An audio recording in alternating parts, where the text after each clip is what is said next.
ونستغفره ونؤمن به ونتوكل عليه ونعوذ بالله من شرور أنفسنا ومن سيئات أعمالنا من يهده الله فلا مضل له ومن يضلله فلا هادي له وأشهد أن لا إله إلا الله وحده لا شريك له وأشهد أن سيدنا ومولانا محمدا عبد الله ورسوله الذي أرسله بالحق بشيرا ونذيرا وداعيا إلى الله بإذنه وسراجا منيرا فقد قال الله تعالى في كلامه المجيد والفرقان الحميد أعوذ بالله من الشيطان الرجيم إن الله وملائكته يصلون على النبي يا أيها الذين آمنوا صلوا عليه وسلموا تسليما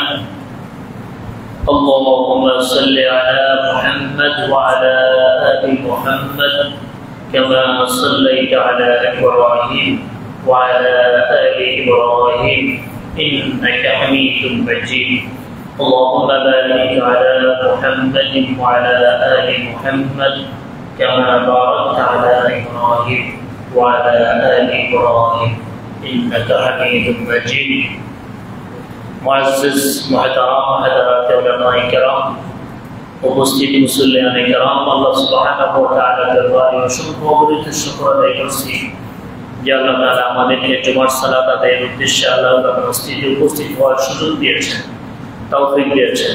সে আল্লাহ তাআলার দরবারে অন্তরের অন্তঃস্থল থেকে শুকর আদায় করছি, আলহামদুলিল্লাহ।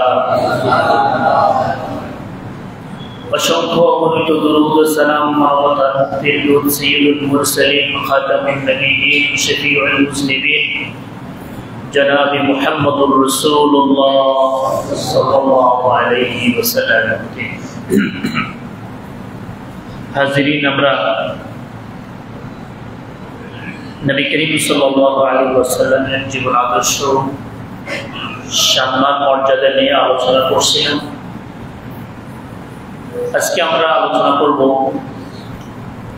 বিশ্বনবী মুহাম্মদুর রাসূলুল্লাহ সাল্লাল্লাহু আলাইহি ওয়াসাল্লামের শাফাআত এবং হাউজে কাউসার নিয়ে কথা বলব।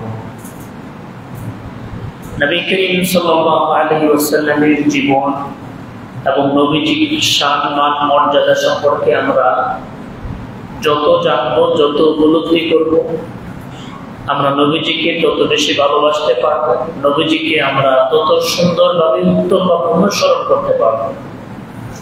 গত জুমায় আমরা আলোচনা করছিলাম নবী করিম সাল্লাল্লাহু আলাইহি ওয়াসাল্লামের অনুসরণ নিয়ে, সুন্নাহর গুরুত্ব এবং বিদআতের ভয়াবহতা নিয়ে আমরা কথা বলছিলাম। আজকে আমরা নবী করিম সাল্লাল্লাহু আলাইহি ওয়াসাল্লামের শাফাআত এবং হাউজে কাউসার নিয়ে আলোচনা করব।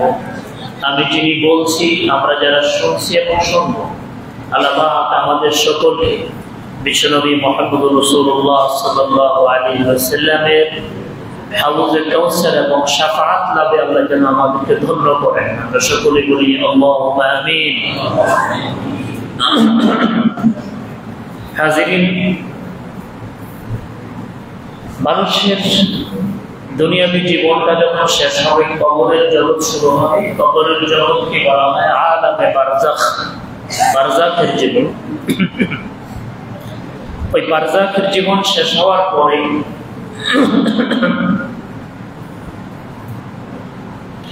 বারজাখের জীবন শেষ হওয়ার পরে ইসরাফিল আলাইহিস সালাতু ওয়াস সালাম সিংহে ফু দিবেন। ইসরাফিল আলাইহিস সালাতু ওয়াস সালাম সিংহায় দুটি ফু দিবেন। কয়টা ফু দিবেন বলেন তো সবাই? দুইটা। একটা ফুৎকারের সাথে সাথে পৃথিবীর ভূপৃষ্ঠে যত মানব দানব রয়েছে সব বেহুশ হয়ে মৃত্যুবরণ করবে। একটা সিংহায় এক ফু দেওয়ার পরেই এক ফুৎকার এবং দ্বিতীয় ফুৎকারের মধ্যে সময়ের ব্যবধান আরো 40 সানা, 40 বছর। 40 বছর পরে ইসরাফিল আলাইহিস সালাতু ওয়াস সালাম আল্লাহর নির্দেশে আবার ফু দিলেন। আল্লাহর নির্দেশে যখন আবার তিনি সিংহে ফুৎকার দিবেন, তখন কোরআনে কারিমে আল্লাহ তাআলা বলেন ওয়ানফিখা ফিস-সূরি فإذا هم من الأجداث إلى ربهم ينسلون তখন যারা কবরের মধ্যে রয়েছে সব মানুষ কবর থেকে উঠতে শুরু করবে, উঠে দৌড়াতে শুরু করবে। আল্লাহ নবী সাল্লাল্লাহু আলাইহি ওয়াসাল্লাম বলেন, ওয়া আনা আউয়ালু মান ইউশাক্কা আনহুল কবর। আর ইসরাফিলের উৎকারের সাথে সাথে যে মানুষটা প্রথম কবর ভেদ করে উপরে উঠবে, নবীজি বলেন সে মানুষটি হচ্ছে আমি মুহাম্মদ সাল্লাল্লাহু আলাইহি ওয়াসাল্লাম। সমস্ত মানুষ দৌড়াতে থাকবে, সমস্ত মানুষ সেভাবেই কিয়ামতের দিনে উত্থিত হবে। কামা খালাকনাকুম আউওয়ালা মাররা, যেভাবে তোমাদেরকে প্রথমবার সৃষ্টি করা হয়েছে। কামা বাদানাকুম, যেভাবে তোমাদেরকে প্রথম সৃষ্টি করা হয়েছে। মায়ের পেট থেকে মানুষ যেভাবে এসেছে, কিয়ামতের দিন মানুষ ঠিক সেভাবে উঠবে। প্রত্যেকটা মানুষ বস্ত্রহীন থাকবে। মা আয়েশা সিদ্দিকা রাদিয়াল্লাহু তাআলা আনহা নবীজিকে প্রশ্ন করেছেন, ইয়া রাসূলুল্লাহ, কিয়ামতের ময়দানে নারী পুরুষ সবাই বস্ত্রহীন থাকবে, তো কেউ কারো দিকে তাকাবে না? নবীজি সাল্লাল্লাহু আলাইহি ওয়াসাল্লাম জবাব দিয়েছিলেন, অবস্থা এতটাই কঠিন হবে, মানুষ যে নগ্ন উলঙ্গ এটা কেউ অনুভব করতে পারবে না, বুঝতে পারবে না। আম্মা জান আয়েশা সিদ্দিকা রাদিয়াল্লাহু তাআলা আনহার একটা বৈশিষ্ট্য হচ্ছে, তিনি নবীজিকে প্রশ্ন করে করে প্রত্যেকটা বিষয়ের হাকিকত জানার চেষ্টা করতেন। এবং হায়া এবং লজ্জা আল্লাহ এই নারীকে এত বেশি দিয়েছেন যে কিয়ামতের যখন নগ্নতার বিষয়ে কথা এসেছে, মা আয়েশা প্রশ্ন করেছেন, আমরাও কি নগ্ন? নবী করিম সাল্লাল্লাহু আলাইহি ওয়াসাল্লামকে যখন কবর দেওয়া হয়েছে, মা আয়েশা কবর জিয়ারত করতেন, পাশেই ছিলেন। আবু বকর রাদিয়াল্লাহু তাআলা আনহুকে যখন কবর দেওয়া হয়েছে, মা আয়েশা তখন কবর জিয়ারত করতেন। আবু বকর রাদিয়াল্লাহু তাআলা আনহু হচ্ছেন আম্মা জান আয়েশার বাবা। ফালাম্মা দুফিনা উমর, যখন ওমর রাদিয়াল্লাহু তাআলা আনহুকে কবর দেওয়া হয়েছে, আম্মা জান আয়েশা বলেন, এরপরে আমি যখন কবর জিয়ারত করতে যাইতাম, আমি আমার পুরো শরীরকে এমন ভাবে ঢাকতাম যেন ওমর কবর থেকে আমাকে দেখতে না পারে। সুবহানাল্লাহ বলবেন না? কি পরিমাণ হায়া! মানুষ মারা যাওয়ার পরে তার সাথে পর্দা বিধান নাই, কিন্তু হাদিসের মধ্যে এসেছে হায়া মিন ওমর, ওমর থেকে লজ্জার কারণে মা আয়েশা সিদ্দিকা রাদিয়াল্লাহু তাআলা আনহা নিজেকে এইভাবে ডেকে রাখতেন। নারীর মর্যাদা রয়েছে পর্দার ভিতরে, নারীর মর্যাদা রয়েছে হিজাবের ভিতরে। আম্মা জান আয়েশা সিদ্দিকা রাদিয়াল্লাহু তাআলা আনহার ব্যাপারে নবীজি বলেছেন, ফাদলু আয়েশাতা আলা নিসা কাফাদলি সারিদ আলা সাইরিত তুআম। ওটা পৃথিবীর সমস্ত খাবারের মধ্যে সারিদের মর্যাদা যেমন, আয়েশাকে আল্লাহ তাআলা ঠিক তেমনই মর্যাদা দিয়েছেন। সুবহানাল্লাহ। তো কিয়ামতের সেই কঠিন বিভীষিকাময় মুহূর্তে সমস্ত মানুষ নগ্ন থাকবে। নবীজি এও বলেছেন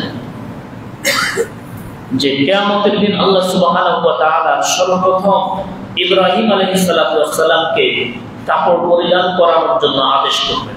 সুবহানাল্লাহ। লোকেরা প্রশ্ন করেছে, ইয়া রাসূলুল্লাহ, আপনার বিষয়ে। নবীজি বললেন, আমি জানি না। সেই কিয়ামতের কঠিন মুসিবতের দিন মানুষ নানান সমস্যায় পড়বে। সবার আগে যে সমস্যায় পড়বে, সূর্য মানুষের মাথার কাছাকাছি আসবে, মানুষ পিপাসায় কাতর হবে, মানুষের জিহ্বাগুলো কুকুরের মতো বেরিয়ে আসবে। গুনার কারণে, গুনাহ অনুযায়ী মানুষ ঘামের মধ্যে মানুষ নিমজ্জিত হবে। হাদিসে নবী করিম সাল্লাল্লাহু আলাইহি ওয়াসাল্লাম বলেছেন, কেউ টাকনো পর্যন্ত, কেউ হাঁটু পর্যন্ত, কেউ পেট পর্যন্ত, কেউ কোমর পর্যন্ত, কেউ ঘামের মধ্যে সাঁতার কাটবে গুনাহ অনুযায়ী।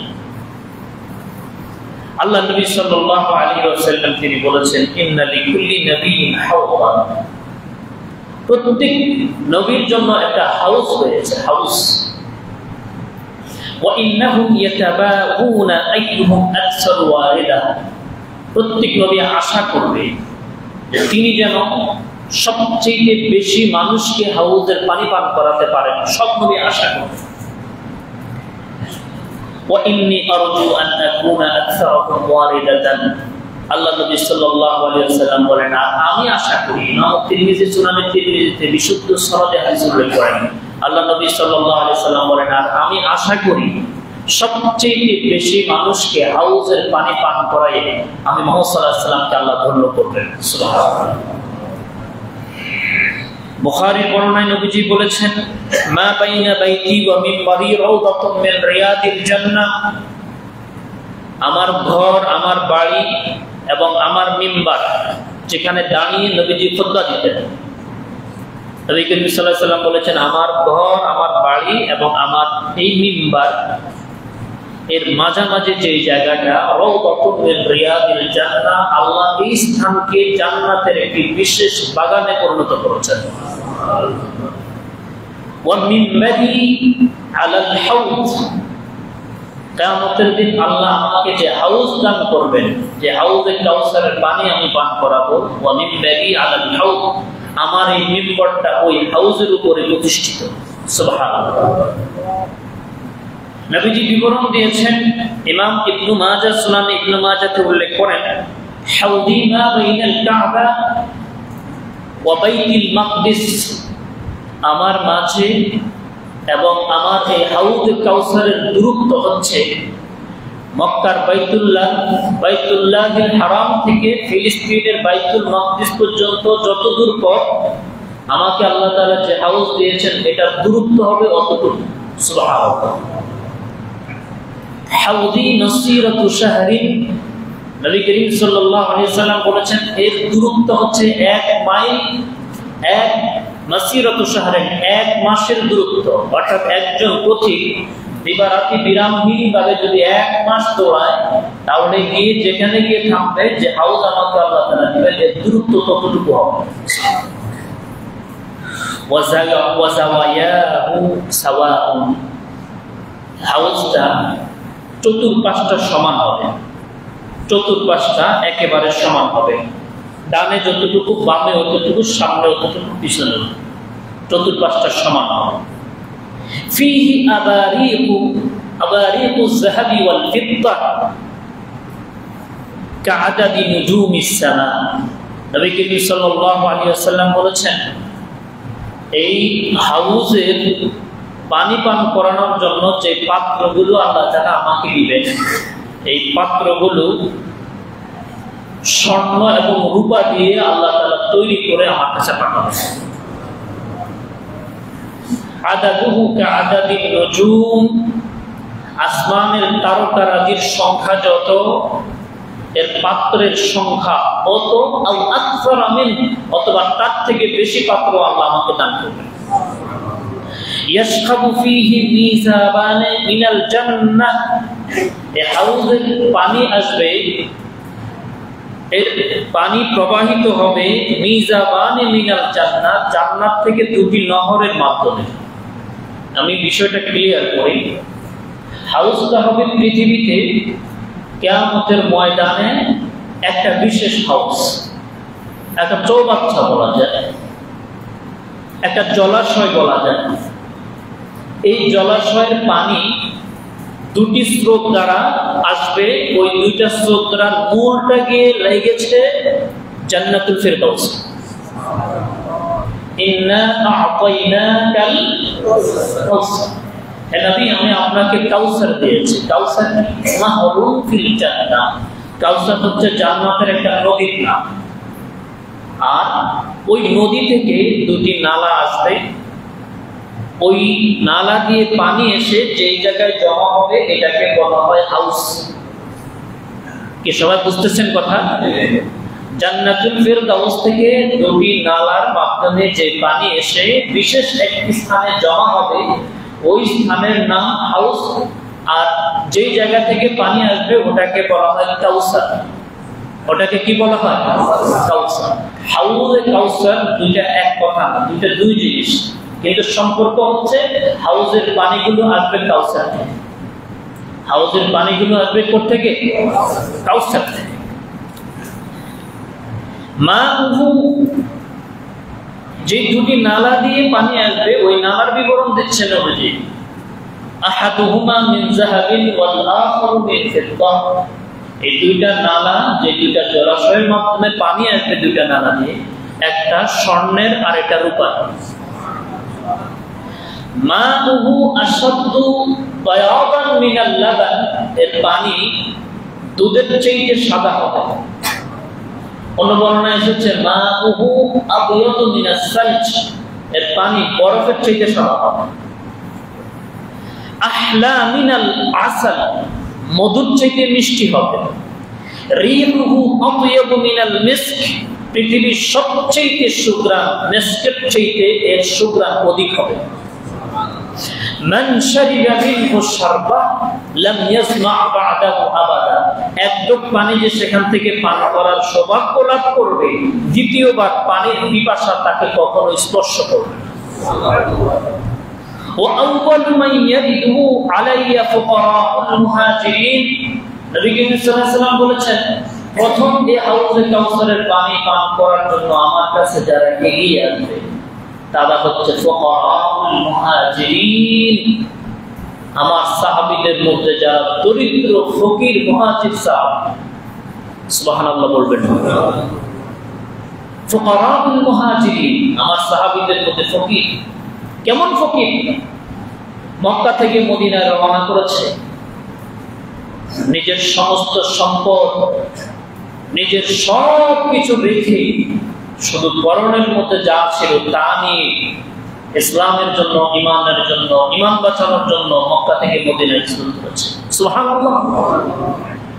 পৃথিবীতে এর নজির নাই, এর ইতিহাস নাই, পৃথিবীর অন্য কোন ধর্মের মধ্যে এর ইতিহাস নাই। ফুকারাউল মুহাজিরিন, নবীজি বিবরণ দিয়েছেন, আল্লাযীনা লা ইউনকিহুনা আল মুনঈমাত, যারা নিজেরা অনেক সম্পত্তির মালিক হওয়া সত্ত্বেও সবকিছু বিসর্জন দিয়ে ফকির হয়েছে। লা ইউনকিহুনাল মুনঈমাত, যারা সম্ভ্রান্ত পরিবারের কোন রমণীকে বিয়ে করার সুযোগ পায় নাই। ওয়ালা ইফতাহু লাহুমুল বাব, দরজায় যদি কোথাও সম্ভ্রান্ত কোন পরিবারের সামনে বাড়িতে যদি যায়, দরজা তাদের জন্য খোলা হতো না, এত দরিদ্র তারা ছিল, সামাজিক নিগৃহীত ছিল। নবীজি বলেছেন, আমার হাউজের পানি সবার আগে ওই দরিদ্র মুহাজিরদেরকে আমি দান করব। নবী করিম সাল্লাল্লাহু আলাইহি ওয়াসাল্লাম বলেন, আমি মানুষদেরকে হাউজে কাউসারের পানি পান করাতেই থাকবো। মা আয়েশা প্রশ্ন করেছেন, কাইফা তা'রিফু উম্মাতাক, আপনার এই উম্মতদেরকে আপনি চিনবেন কিভাবে, বুঝবেন কিভাবে? কোটি কোটি আদম থেকে শুরু করে ঈসা রাসূলুল্লাহ পর্যন্ত অসংখ্য অগণিত মানুষের মধ্যে আপনি তাদেরকে চিনবেন কিভাবে, কিভাবে বুঝবেন? নবী করিম সাল্লাল্লাহু আলাইহি ওয়াসাল্লাম বলেছেন, আমার উম্মতেরা কি ওযু করে নাই? আমার উম্মতেরা কি ওযু করে নাই? ওযুর পানি যতদূর পর্যন্ত পৌঁছেছে, ইন্না উম্মতি ইন কুররান মুহাজ্জালিনা মিন আথারিল ওযু, আমার উম্মতের ওযুর পানি যতদূর পর্যন্ত পৌঁছাবে, কিয়ামতের দিন কতটুকু নূরের ন্যায় চমকাতে শুরু করবে। আমি যদি দেখি যে তার ওযুর স্থানগুলো নূরের মতো চমকায়, আমি বুঝবো যে এরা আমার উম্মত। পৃথিবীর অন্য কোন নবীর উম্মতের জন্য এই বৈশিষ্ট্য থাকবে না, শুধু আমার উম্মতের এই বৈশিষ্ট্য থাকবে। আমি বুঝবো যে নূরের মতো চমকানেওয়ালা ওযুর পানি যেখানে যেখানে লেগেছে, এরা আমার উম্মত। আমি তাদের শাফাআত এবং হাউজের ব্যবস্থা করব। আমি যদি সালাত আদায় না করি, বিশ্বনবী আমাকে চিনবেন না। শাফাআতের আশা করা তো পরের কথা, নবীজি চিনবেন না।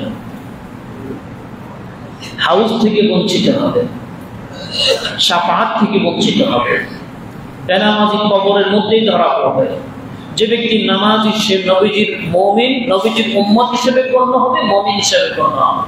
আর যার সালাত নাই, দিন নাই, ধর্ম দুনিয়াতে দাবি করা যায়, দুনিয়াতে তো অনেক কিছু দাবি করা যায়, সত্যকে মিথ্যা, মিথ্যাকে সত্য, রাতকে দিন, দিনকে রাত, এখানে যা যাচ্ছে তাই বলা যাচ্ছে।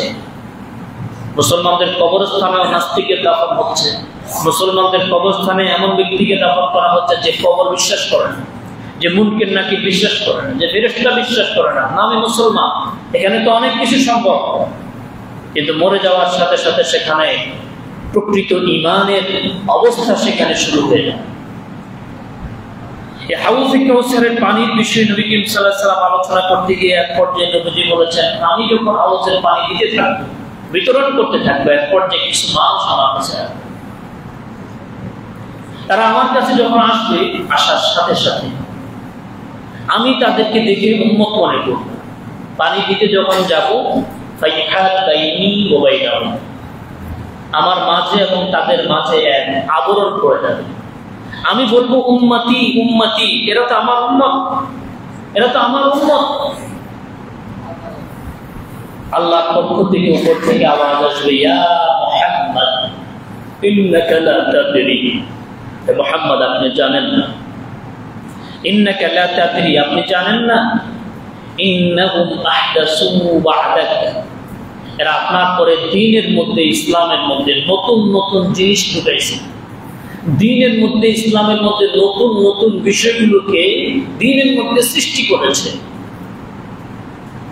আল্লাহর পক্ষ থেকে এই ঘোষণা পাওয়ার পর আল্লাহ নবী সাল্লাল্লাহু আলাইহি ওয়াসাল্লাম তখন বললেন, সুহবান সুহবান লিমান গায়্যারা বা'দি, আমার পরে যারা দ্বীনের মধ্যে নতুন কিছু ঢুকাইছো, দূর হও, দূর হও।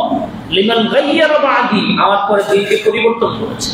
আমার দ্বীন যতটুকু আমি দিয়েছি ততটুকু পেয়ে সন্তুষ্ট হয় নাই, যতটুকু দিয়েছি ততটুকু আমল না করে দ্বীনের মধ্যে আরো নতুন কিছু সংযোজন করতে যারা গিয়েছে, সুহবান সুহবান লিমান গায়্যারা বা'দি, দূর হও, দূর হও।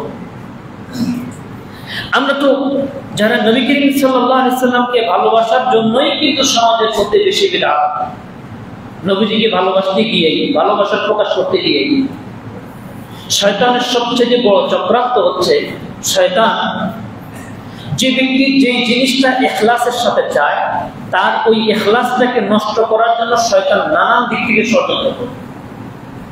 যে নবীজিকে বেশি ভালোবাসতে চায়, তার ভালোবাসা নষ্ট করার জন্য তার ভিতরে বিদআত ঢুকাবে, যেন সে ভালোবাসার সওয়াব না পায়। যে একনিষ্ঠভাবে আল্লাহর ইবাদত করতে চায়, যে বিদআত সুন্নাতকে যে বুঝে ফেলেছে, তাকে আল্লাহর আনুগত্য থেকে সরানোর জন্য শয়তান তার ভিতরে অন্য ওয়াসওয়াসা ঢোকাবে। প্যারে হাজিরিন, এজন্য নবী করিম সাল্লাল্লাহু আলাইহি ওয়াসাল্লামের হাউজে কাউসারের পানি পান করানোর জন্য সবচেয়ে গুরুত্ব হচ্ছে নবীজির সুন্নাহর উপরে অটল থাকা, সুন্নাহর বাহিরে কোনো কিছুর সাথে সম্পর্ক না রাখা। আল্লাহ তাআলা নবীজির হাউজে কাউসারের পানি লাভে যেন আমরা ধন্য হতে পারি, আল্লাহ পাক সে তৌফিক দান করুন, বলি আমিন। নবী করিম সাল্লাল্লাহু আলাইহি ওয়াসাল্লাম এবার বলেন, ইন্না লিকুল্লি নাবিয়্যিন দাওয়া, প্রত্যেক নবীর জন্য আল্লাহ তাআলা একটা বিশেষ দোয়া রেখেছেন, দাওয়া মুস্তাজাব। ওই দোয়া যদি নবী করে, যেটা চাইবেন আল্লাহ ওয়াদা যে একটা চান, এই দোয়াটা ফেরত দেওয়া হবে না, এটা দুনিয়াতে দেওয়া হবে। কয়টা বলেন তো? প্রত্যেক নবীকে আল্লাহ তাআলা এটা দিয়েছেন যে আপনি একটা দোয়া করবেন, এই দোয়াটা দেওয়া হবেই, এটার ফলাফল দুনিয়াতে হবে। কোন নবী যদি চাইতেন কিয়ামত পর্যন্ত হায়াত দেন, আল্লাহ তার ব্যবস্থা আছে, আপনি কি চান তাই দিবেন, কিন্তু একটা হবে, এই বিষয়ে আমার কোনো অপশন নেই।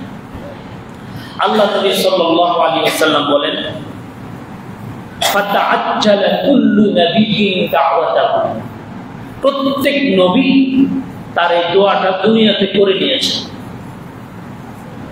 ওয়া ইন্নী ইখতাবাতু দাওয়াতি, আমার কাছে যখন আল্লাহ তাআলা আমার কাছে যখন জানতে চেয়েছেন আপনি কি চান, আল্লাহ নবী সাল্লাল্লাহু আলাইহি ওয়াসাল্লাম বলেন, ওয়া ইন্নী ইখতাবাতু দাওয়াতি, আমি বলেছি যে আল্লাহ, আমি যে একটা দোয়া, এই একটা দোয়া আমি দুনিয়াতে চাই না, আমি চাই কিয়ামতের দিন শাফাআত লিউম্মতি ইয়াউমাল কিয়ামা, কিয়ামতের দিন আমার উম্মতকে যেন শাফাআত করতে পারে, আমাকে সেটা দেওয়া হোক। আসা আইয়াবআসাকা রাব্বুকা মাকামান মাহমুদা, আল্লাহ সুবহানাহু ওয়া তাআলা তার নবীকে মাকামে মাহমুদ দান করবেন। নবী করিম সাল্লাল্লাহু আলাইহি ওয়াসাল্লাম বলেছেন, শাফাআতি লি আহলিল কাবাইর মিন উম্মতি, আমার এই উম্মতের যারা কবিরা গুনাহ করেছে, ও কবিরা গুনাহগারদের জন্য আমি কিয়ামতের দিন শাফাআত করব। নবী করিম সাল্লাল্লাহু আলাইহি ওয়াসাল্লাম বলেছেন, উ'তিতু শাফাআহ, আল্লাহ আমাকে শাফাআত করার পারমিশন কিয়ামতের দিন দিবেন।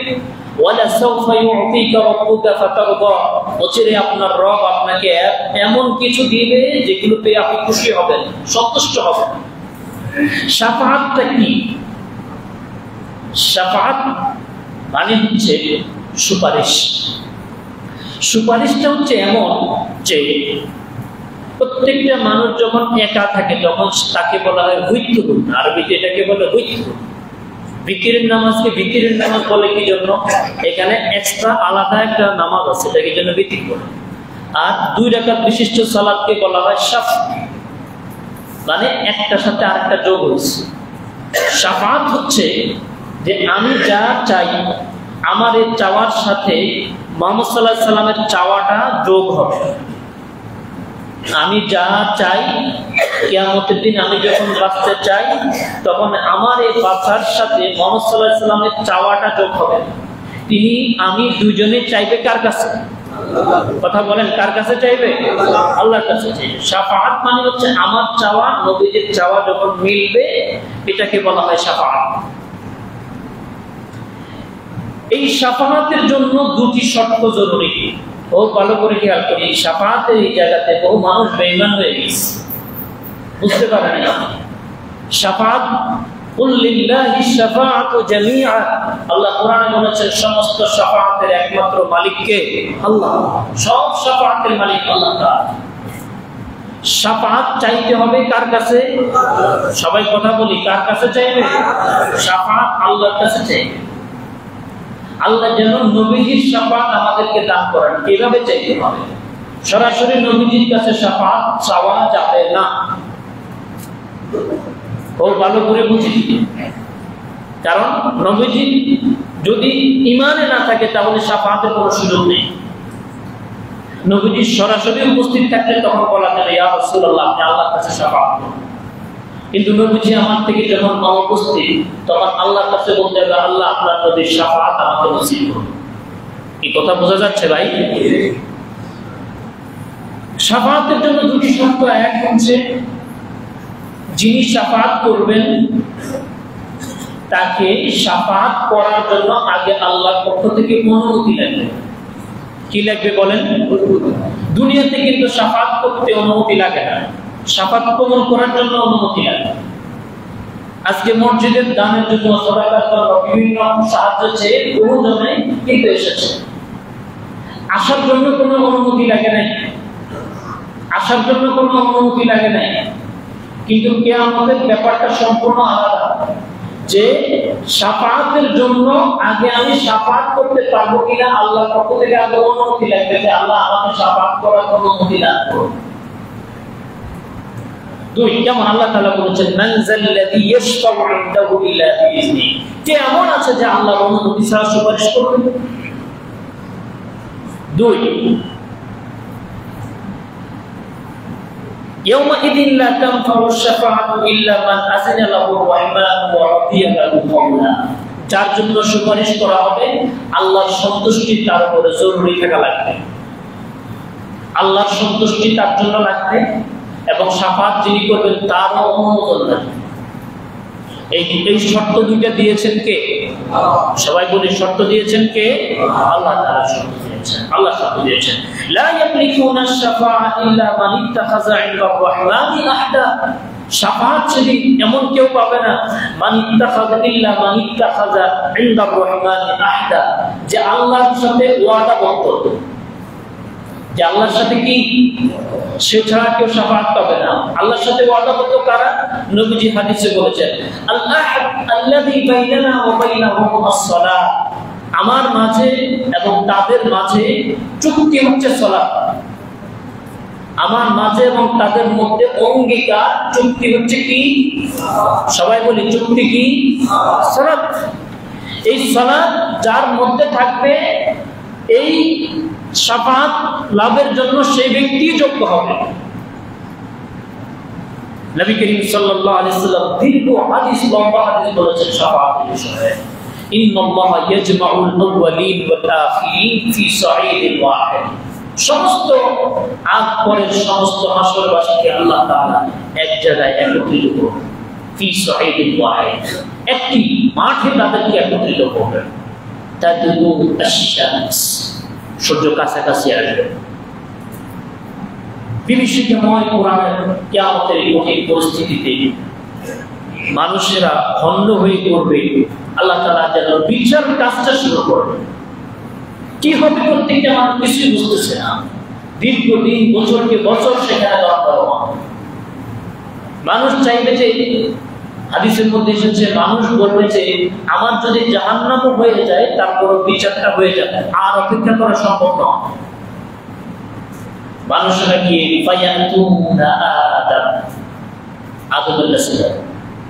আদম আলাইহিস সালামের কাছে গিয়ে বলবে, আনতা আবুল বাশার, আপনি সমস্ত মানুষের পিতা। খালাকাকাল্লাহু বিয়াদিহি, আল্লাহ নিজ হাতে শুধু একজন মানুষকে আল্লাহ সৃষ্টি করেছেন, সে হচ্ছে তুমি, আপনি। আপনাকে আল্লাহ নিজ হাতে সৃষ্টি করেছেন। ওয়া নাফাখা ফীকা মিন রূহিহি, এবং আল্লাহ আপনার মধ্যে রূহ ফুঁকে দিয়েছেন। ওয়া আমারাল মালাইকা ফাসাজাদু লাক, সমস্ত ফেরেশতারা আপনাকে সিজদা করেছে, আল্লাহ সিজদা করিয়েছেন। ফাশফা' লানা ইনদা রাব্বিক, আল্লাহর কাছে আমাদের জন্য সুপারিশ করুন।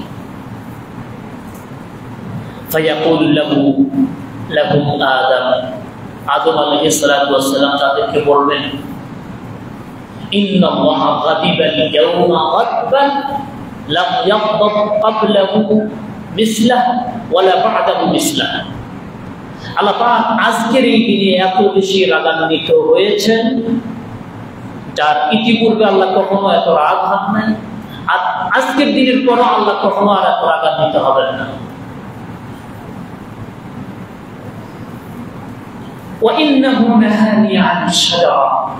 আমাকে একটা গাছের ব্যাপারে আল্লাহ তাআলা বিশেষ নির্দেশনা ছিল, আমি আল্লাহ সেই কথাকে লঙ্ঘন করেছি। নাফসি নাফসি, আমার কি উপায় হবে আমি জানি না। ইযহাবু ইলা নূহ, তোমরা সবাই যাও নূহ নবীর কাছে। ফাইন্নাহু আউয়ালুর রুসুল, তিনি হচ্ছেন রাসূলদের মধ্যে প্রথম রাসূল।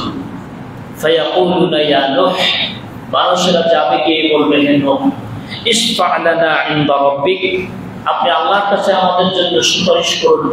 সাম্মাকাল্লাহু আবদান শাকুরা, কোরআনে আল্লাহ আপনাকে আবদান শাকুরা হিসেবে বলেছেন, আল্লাহ কৃতজ্ঞ বান্দা হিসেবে আল্লাহ আপনার নাম উল্লেখ করেছেন।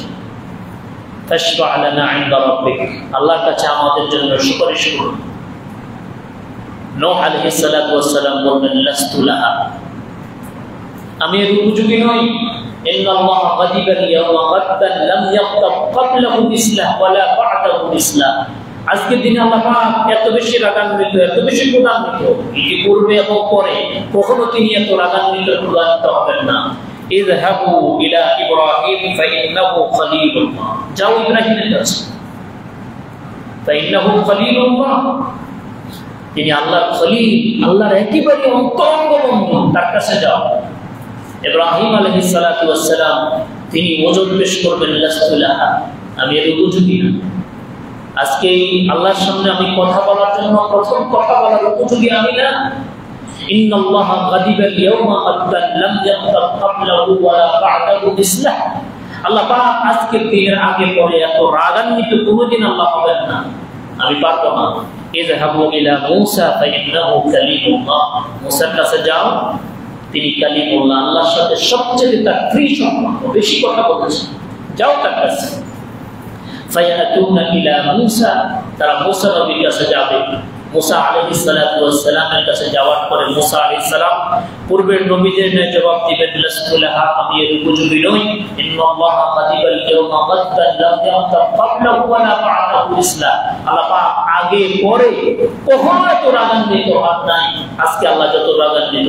ইযহাবু ইলা ঈসা ফাইন্নাহু রূহুল্লাহ, তোমরা যাও ঈসা নবীর কাছে। ফাইন্নাহু রূহুল্লাহ, আল্লাহ তাকে রূহুল্লাহ বলেছেন। মানুষরা ঈসা আলাইহিস সালাতু ওয়াস সালামের কাছে যাবে।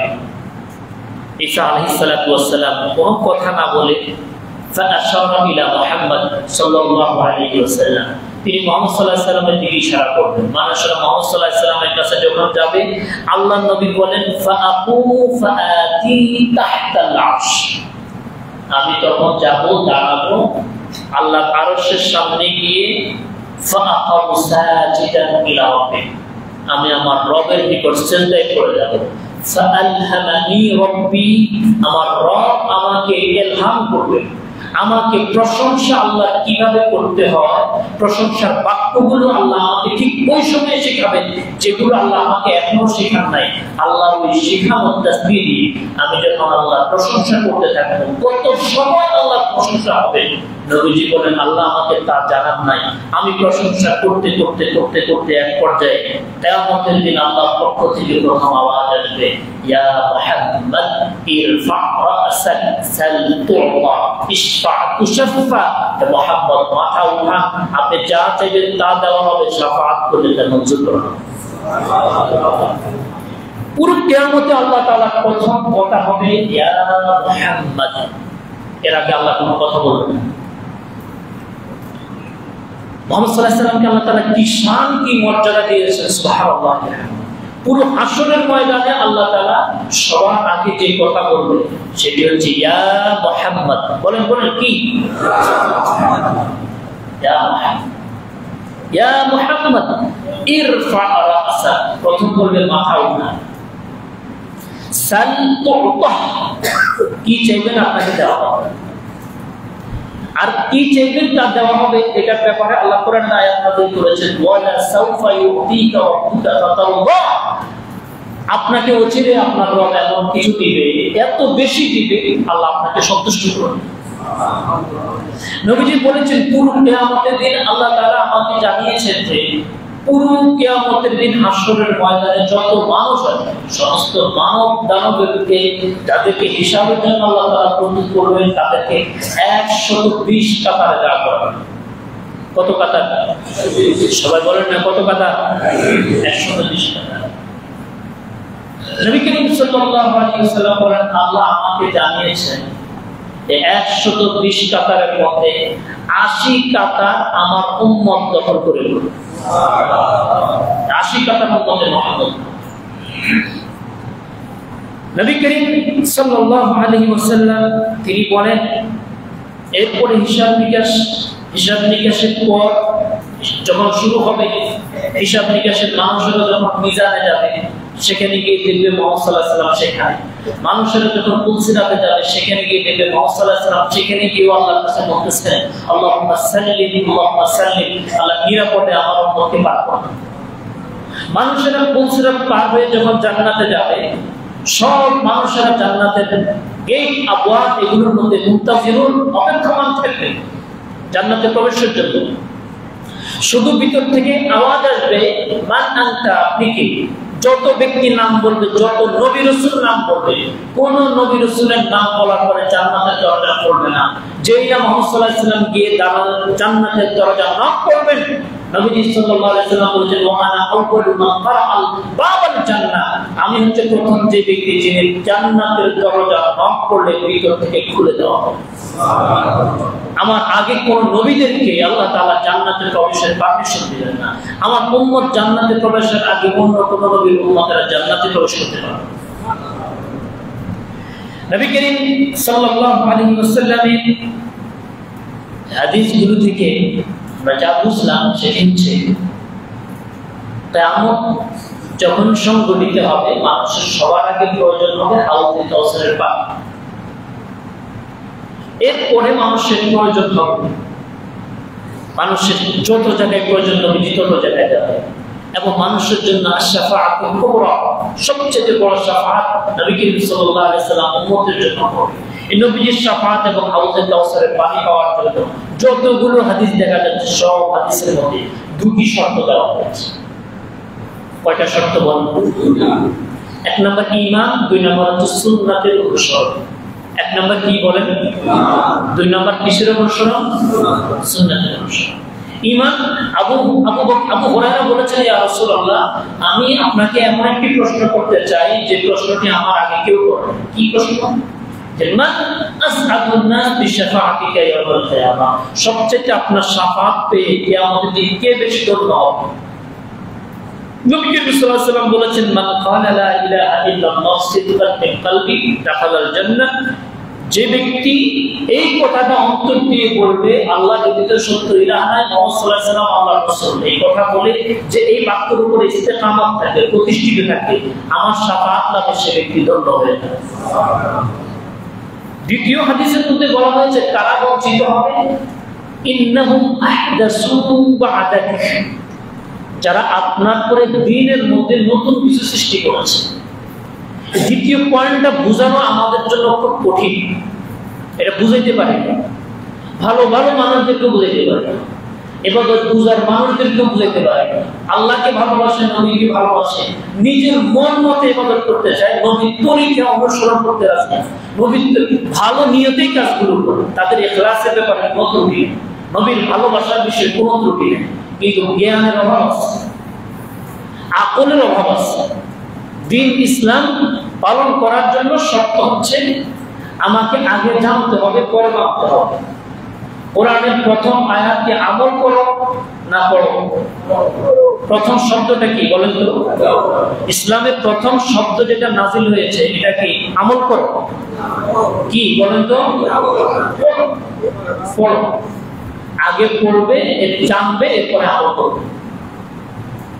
কিন্তু আমরা সুন্নাহ কি জিনিস, নবীজির আমল এর বাহিরে কোনো আমল করলে যে আমলটা চলে না, এটা 4 পয়সার দাম নাই। ওই আমল করতে গিয়ে চোখের দিয়ে পানি বের হতে হতে যদি পুষ জমা হয়, তারপরেও ওই আমলের 4 পয়সার দাম নাই, এটা আমরা বুঝি না। আমরা মনে করি যে এত আমল করছে, এত সুন্দর আমল করছে, কই? তাহলে সেটা কি হবে না? হবে না, এটাই সঠিক। লা ইলাহা ইল্লাল্লাহ মুহাম্মাদুর রাসূলুল্লাহ অর্থ হচ্ছে লা ইলাহা ইল্লাল্লাহ, আল্লাহ ছাড়া কারো ইবাদত চলবে না। মুহাম্মাদুর রাসূলুল্লাহ অর্থ হচ্ছে মুহাম্মদ সাল্লাল্লাহু আলাইহি ওয়াসাল্লামের তরিকার বাইরে কোন পদ্ধতিতে ইবাদত করলে সেটাও চলবে না। অর্ধেক বুঝতে যদি ভুল করি, বাতিল। লা ইলাহা ইল্লাল্লাহ অর্থ ইবাদত হবে কার জন্য? বলি ইবাদত হবে কার জন্য? মুহাম্মাদুর রাসূলুল্লাহ অর্থ হচ্ছে ইবাদতের তরিকা পদ্ধতি কয় তরিকায় হবে? কয় পদ্ধতিতে হবে? এক তরিকা। সে তরিকার নাম কি? মুহাম্মাদুর রাসূলুল্লাহ সাল্লাল্লাহু আলাইহি ওয়াসাল্লাম। আমাদের উস্তাদ ডক্টর খন্দকার আব্দুল্লাহ জাহাঙ্গীর রহমাতুল্লাহ এই তরিকা বুঝাইতে এই মিম্বরের মধ্যে বসে 12 বছর সময় তরিকা বলেছেন। ওনার বক্তব্যই ছিল লা ইলাহা ইল্লাল্লাহ মুহাম্মাদুর রাসূলুল্লাহ, আল্লাহর ইবাদত করো নবীর তরিকায় করো। বুঝাতে কি সক্ষম হয়েছে? গুটি কিছু মানুষ, বেশিরভাগ মানুষ ভুল বুঝেছে। আফসোস করে তিনি বলছিলেন, যিনি যারা আলেম ওলামাদেরকে দাওয়াত করছিলেন একটা প্রোগ্রামে 300 প্যাকেট বিরিয়ানি করেছিলেন, তাদেরকে দাওয়াত করে খাওয়াবেন। উদ্দেশ্য হচ্ছে দিনের কিছু বুঝ আলেমদেরকে দিতে চাইছে। 300 আলেমের মধ্যে 18 জন আলেম উপস্থিত হয়েছে, আর কেউ আসে নাই। কেন আসে নাই? পুরো সমাজের মধ্যে প্রপাগান্ডা চড়াই দিয়েছে এই হচ্ছে ওয়াহাবি, নবীর দুশমন, তোমাদেরকে ওয়াহাবি বানানোর জন্য নিজের টাকা খরচ করে বিরিয়ানি খাওয়াতে চাচ্ছে। আমরা তো সেগুলোকে গুরুত্ব দিয়েছি, এই মানুষটাকে আমরা চিনতে পারিনি, বুঝতেও পারিনি। গত পরশু দিন ইসলামী বিশ্ববিদ্যালয়ের সিরাত সেমিনার হয়েছিল। ওই সিরাত সেমিনারের প্রধান আলোচক ছিলেন শাইখ আহমদুল্লাহ হাফিজাহুল্লাহ, সুন্নাহ ফাউন্ডেশনের চেয়ারম্যান। ওই সিরাত সেমিনারে বিশ্ববিদ্যালয়ের vice chancellor, VC, pro-VC, treasurer যারা ছিলেন ওদের সহ একান্ত আলাপচারিতা, আমিও সাথে ছিলাম। একান্ত খাওয়া দাওয়ার আলাপচারিতার মধ্যে শাইখ আহমদুল্লাহ পেশ করেছেন যে ডক্টর আব্দুল্লাহ জাহাঙ্গীর রহমাতুল্লাহ আলাইহি এই এমন একজন ব্যক্তিত্ব যে ব্যক্তির কারণে ইসলামী বিশ্ববিদ্যালয় তার কারণে প্রশংসিত হয়েছে। তিনি এমন ব্যক্তিত্ব যে তার কারণ বিশ্ববিদ্যালয়ের কারণে কিছু না, বরং ওনার কারণে বিশ্ববিদ্যালয়, ওনার এই বিশ্ববিদ্যালয়ের চেয়ে ওনার পরিচিতিটা বেশি। এই জন্য তিনি দাবি করেছেন যে এই মহান ব্যক্তির নামে তাকে স্মৃতিতে রেখে দেওয়ার জন্য, তার আদর্শকে লালন করার জন্য ইসলামী বিশ্ববিদ্যালয়ে একটি আবাসিক হল করার জন্য তিনি প্রস্তাব পেশ করেছেন। উপস্থিত সবাই এক বাক্যে সেই প্রস্তাবটা মেনেও নিয়েছে।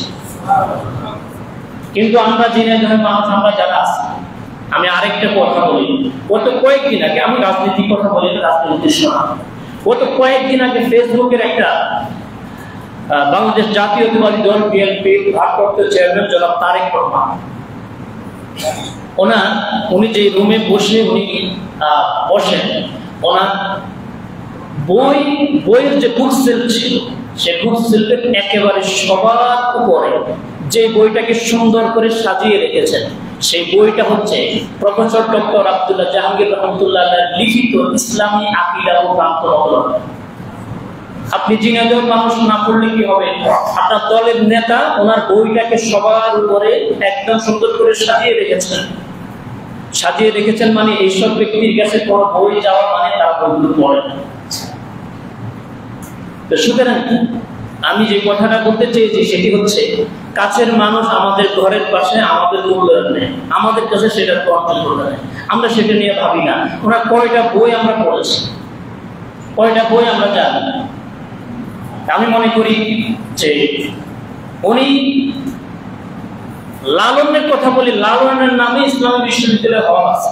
লালনের ভক্ত এই সমাজের মধ্যে কত ভাগ? 1% হবে না, 1% হবে। যেগুলো বেঈমান, ইমান বুঝে না, ইসলাম বুঝে না, এগুলোই লালনের ভক্ত। কি কথা বলেন না কেন? যেগুলো ইমান বুঝে না, ইসলাম বুঝে না, আখিরাত এগুলো কিছুই বুঝে না, এরা লালন ভক্ত হতে পারে। কিন্তু ডক্টর খন্দকার আব্দুল্লাহ জাহাঙ্গীর রহমতুল্লাহ আল্লাহ তাকে যে সম্মান এবং মাকাম মর্যাদা দিয়েছেন, সেই দৃষ্টিকোণ থেকে এই সমাজের গণমানুষের দাবি হওয়া উচিত যে ওনার নামে যদি ইসলাম বিশ্ববিদ্যালয়ে একটা হল হয় তাহলে তিনি আমরণ থাকবেন, তার আদর্শ কখনো লুকাতে পারবে না, আদর্শ কোনো না কোনো একভাবে সেটা কিন্তু বারবার ফিরে আসবে। এই জন্য আমি মনে করি আমরা এখানে যারা আছি এবং আমরা যারা বাইরে আছি প্রত্যেকেই নিজের ফেসবুক আইডি থেকে এটাকে দিনের কাজ মনে করে আমাদের জায়গা থেকে আমরাও সে প্রস্তাবনার সাথে একত্রতা পোষণ করে আমরাও আমাদের জায়গা থেকে দাবি জানাতে চাই। আপনারা কি সবাই রাজি ইনশাআল্লাহ? আমি সাংবাদিক ভাইদেরকে বলবো, যারা আছেন, ডক্টর আব্দুল্লাহ জাহাঙ্গীর রহমতুল্লাহ শেখ আব্দুল্লাহ গত রাত্রিতে ফেসবুকে পোস্ট করেছেন, দেশের অনেকগুলো মিডিয়া, জাতীয় মিডিয়া পর্যন্ত সেগুলো ওনার ফেসবুক সে পোস্টকে তাদের পত্রিকার মধ্যে তারা সেটাকে সংবাদ হিসেবে প্রকাশ করেছেন। কিন্তু আমার ঝিনাইদহের কোনো সাংবাদিক ওই জাতীয় পত্রিকার মধ্যে যেটা সংবাদ প্রকাশ করেছে সেই সংবাদটাকে টেনে নিয়ে এসে ঝিনাইদহের মানুষ হয়ে, ঝিনাইদহের ভালোবাসার দাবিদার থেকে আমরা সেটা পোস্ট করব, এটাও কিন্তু আমার নজরে পড়ে। আমি মনে করি যে এটা আমাদের প্রত্যেকেরই অন্তরের দাবি এবং আমরা মনে করি যে এটি উনি পাওয়ার হকটা। আল্লাহ সুবহানাহু ওয়া তাআলা কবরেই ওনাকে মাফ করুন, জান্নাতুল ফিরদাউসের উচ্চ মাকাম আল্লাহ তাকে দান করুন।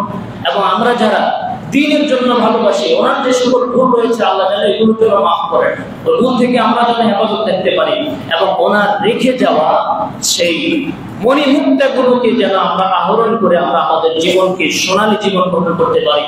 আল্লাহ পাক আমাদেরকে সে তৌফিক দান করুন, আমিন। যারা কাবরে জুমা পড়া বাকি আছে কাবরে জুমা পড়ে।